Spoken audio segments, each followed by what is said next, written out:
Hi! What's creative today?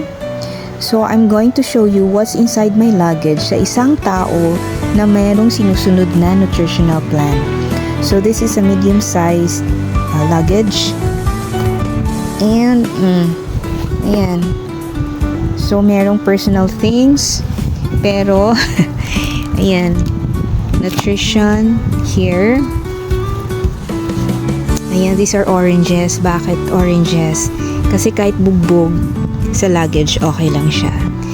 I don't know, hindi pa ako familiar sa place na pupuntahan. So, dapat merong fruit na dala at maghahanap na lang ng iba doon.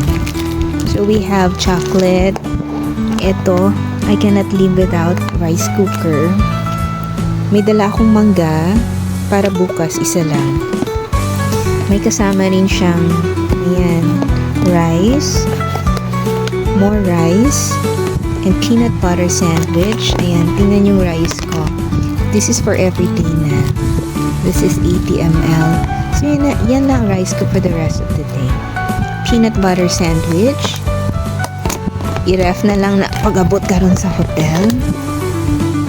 More peanut butter sandwich. So, ganun. Ayan.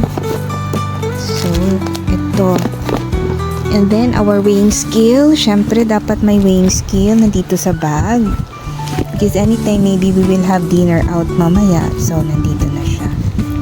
Ayan. Our snack. Ayan. For today. Dinner and snack. And nandito na sa tabi. Ayan, listahan ko.